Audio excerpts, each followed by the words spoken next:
Welcome to IAS Academy. Prior to the 2023 preliminary exam, we will cover 15 questions daily in a video. I have already uploaded 40 test series last year. So, let's start our session. Our first question is, which one of the following ancient town is well known for its elaborate system of water harvesting and management by building a series of dams and channelizing water into connected reservoirs? Options are Dolavira, Kalibangan, Raghigari, Ropar. Here answer to this question is option A, Dolavira. The ancient city of Dolavira is one of the most remarkable and well-preserved urban settlements in South Asia. The site is set apart by its unique characteristics such as its water management system, multi-layered defensive mechanism, extensive use of stone in construction, and special burial structures. It has a complex system of collecting and storing rainwater within several reservoirs. Planners in the ancient city of Dolavira had conceptualized an amazing system of drains, dams, and tanks to manage water. The city had an impressive and unique water harvesting and management system. It can be noted that this area receives less than 160 cm of rain every year and is very prone to droughts. So, her answer to this question is option A, Dolavira. Question number 2. With reference to medieval India, which one of the following is the correct sequence in ascending order in terms of size? Options are Pargana, Sarkar, Suba. That is correct answer. So, here answer to this question is option A. The Mughal Empire was essentially military in nature, where the word of the emperor was law. The administrative structure was highly centralized, as viewed by historians like Irfan Habib, Athar Ali, etc. Mughal Empire administration was divided into Suba. Suba was further divided into Sarkar, and Sarkar was divided into Pargana, and Pargana had various villages under them. So, here answer to this question is option A, Pargana, Sarkar, Suba. Question number 3. Who among the following is associated with Songs from Prison? A translation of ancient Indian religious lyrics in English. Options are Balagangadhar Tilak, Jawaharlal Nehru, Mohandas Karamchand Gandhi, and Sarojini Naidu. Here answer to this question is option C, Mohandas Karamchand Gandhi. Songs from Prison was a translation from Sanskrit hymns and lyrics from the Upanishads and other scriptures. Gandhi made these translations when he was in Yerwada prison. The other editor of this was John S. Hoyland. So, her answer to this question is option C, M.K. Gandhi. Question number 4. Who among the following was associated as secretary with Hindu Female School, which later came to be known as Bethan Female School?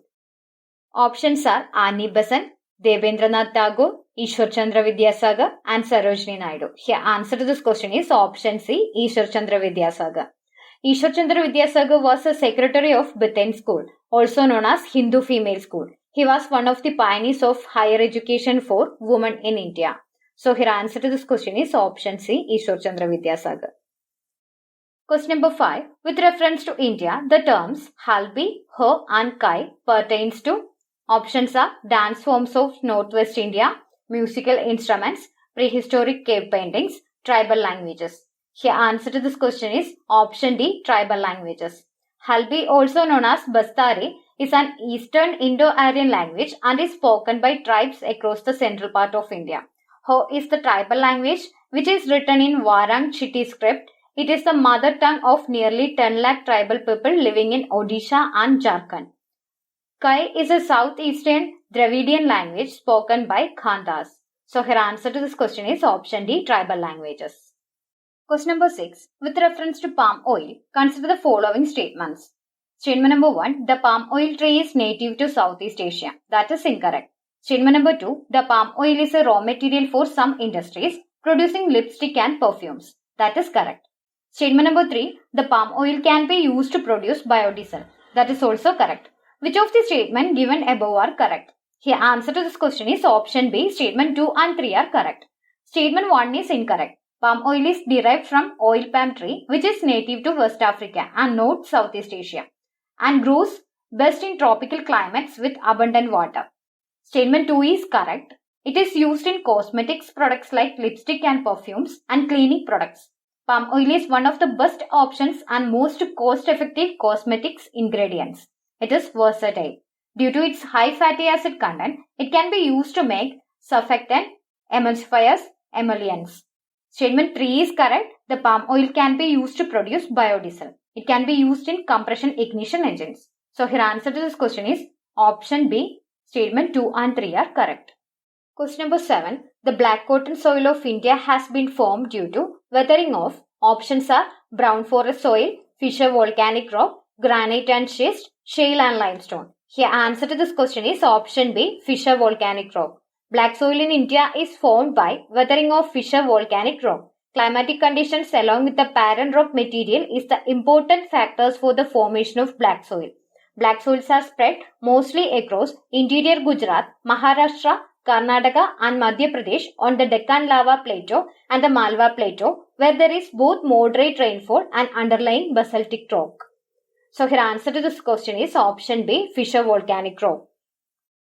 Question number 8. Among the following, which one is the least water efficient crop? Options are sugarcane, sunflower, pearl millet, red gram. Here answer to this question is option A. Sugarcane. Sugarcane is the least water efficient crop. Among the given options, its water requirement is 1800 to 2200 millimeter per season, which is the highest. In India, sugarcane is grown as kharif crop. It needed hot and humid climate with an average temperature of 21 degrees Celsius to 27 degrees Celsius. 75 to 150 centimeter rainfall is favorable for sugarcane cultivation. So, irrigation is needed for areas with lesser rainfall. So, option A is correct. All other crops mentioned here has less water requirement than sugarcane. So, here answer to this question is option A, sugarcane. Question number 9. The vegetation of savanna consists of grassland with scattered small trees, but extensive areas have no trees. The forest development in such areas is generally kept in check by one or more or a combination of some conditions.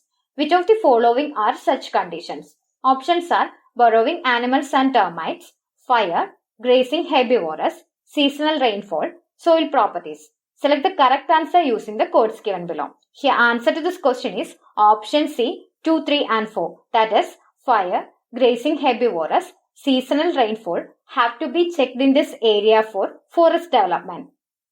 Forest development depends on grazing intensity and not the burrowing animals or termites. Hence statement 1 is not correct. Fires are common in savanna because of the alternative wet and dry seasons, which can modify the forest. Hence statement 2 is correct. Grazing intensity is a major reason for the type of vegetation of savanna. Large grazing the herbivores like elephants, giraffes, etc. eats short plants and this affects the development of forest of that area. Hence statement 3 is correct. It has seasonal rainfall based on which it is divided into wet, dry or thorn bush. Hence statement 4 is correct. Weather conditions, seasonal rainfall like factors determine the type of soil present in particular region. Hence statement 5 is not correct. So here answer to this question is option C, 2, 3 and 4. That is fire, grazing herbivores, seasonal rainfall. Question number 10. Under the Indian Constitution, concentration of wealth violates. Options are right to equality, directive principles, right to freedom, concept of a welfare state. Here answer to this question is option B, directive principles. As per Article 39B and Article 39C, it is evident that concentration of wealth violates directive principles. Article 39B states that ownership and control of material resources of the community are so distributed as best to subserve the common good. Article 39C states that the operation of economic system does not result in the concentration of wealth and means of production to common detriment. So here answer to this question is option B, directive principles. Question number 11. What is the position of right to property in India? Options are legal right available to citizens only, legal rights available to any person, fundamental right available to citizens only, neither fundamental right nor legal right. Here answer to this question is option B, legal rights available to any person. The property right was deleted from the list of fundamental rights by the 44th Amendment Act 1978. It is made a legal right under Article 300A. Article 300A states that no person, not only limited to citizens, shall be deprived of his property save by the authority of law. Therefore, the article protects an individual from interference by the state and disposes a person of the property unless it is in accordance with the procedure established by law. Hence, option B appears to be the right answer. Question number 12. What was the exact constitutional status of India on January 26, 1950? Option A democratic republic. Option B, a sovereign democratic republic. Option C, a sovereign secular democratic republic. Option D, a sovereign socialist secular democratic republic. The answer to this question is option B, a sovereign democratic republic. On 26 January 1950, India had the constitutional status of sovereign democratic republic. Hence, option 2 is correct. Sovereign democratic republic was mentioned in the preamble of the Constitution of India. By the 42nd Constitutional Amendment Act of 1976, the words socialist and secular were inserted into the preamble. So, your answer to this question is option B, a sovereign democratic republic. Question number 13. Consider the following. Foreign currency convertible bonds, foreign institutional investment with certain conditions, global depository receipts, non-resident external deposits. Which of the above can be included in foreign direct investments? The answer to this question is option A, 1, 2 and 3. That is FCCB, foreign institutional investment with certain conditions, GDR can be included under FDI. But non-resident external deposits cannot be included under FDI. FCCB, it's a bond issued by an Indian company in foreign currency and subscribed by a non-resident in foreign currency and convertible into ordinary shares of the issuing company either in whole or in part. Thus, FCCB included in FDI. In India, as per SEBI FPI Regulations 2019, a particular FII is allowed to invest up to 10% of the paid-up capital of a company, which implies that any investment above 10% will be considered as FDI. GDR is also considered as FDI. But in non-resident external deposits, NRI investments that are repatriable are considered as FDI, while non-repatriable investments are considered as domestic investments. Hence, statement 4 is incorrect. Thus, answer to this question is option A, FCCB, FII with certain conditions, GDR can be included under FDI. Question number 14. Consider the following statements. The effect of devaluation of a currency is that it necessarily, options are, improves the competitiveness of the domestic export in foreign market, increase the foreign value of domestic currency, improves the trade balance. Which of the statement above is or are correct? The answer to this question is option A, statement 1 only is correct. Devaluation of a currency means a reduction in the value of a currency. When devaluation of a currency happens, exports become cheaper and more competitive to foreign buyers. Higher exports relative to imports can increase aggregate demand as it increases consumer spending on domestic goods and services. Hence, it improves the competitiveness of the domestic export in the foreign markets. Hence, statement 1 is correct.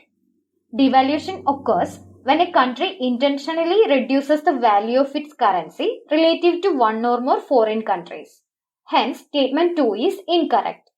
Devaluation of currency increases the volume of exports and reduces the volume of imports, both of which have a favorable effect on balance of trade. That is, they will lower the trade deficit or increase the trade surplus. Hence, statement 3 is incorrect. So, your answer to this question is option A, statement 1 only is correct. Question number 15. Which one of the following effects of creation of black money in India has been main cause of worry to the government of India?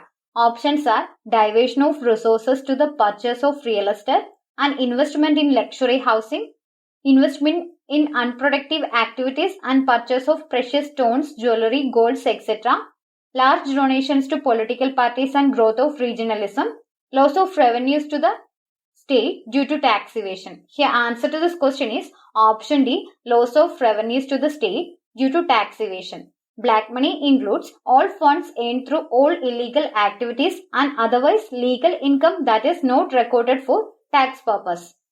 Black money causes financial leakage as unreported income that is not taxed causes the government to lose revenue. In addition, these funds rarely enter the banking system. As a result, it can be more difficult for legitimate small business and entrepreneurs to obtain loans. Hence, option D is the most appropriate answer. So her answer to this question is option D. So that's all for today. Thank you for watching. We will continue with the next result tomorrow.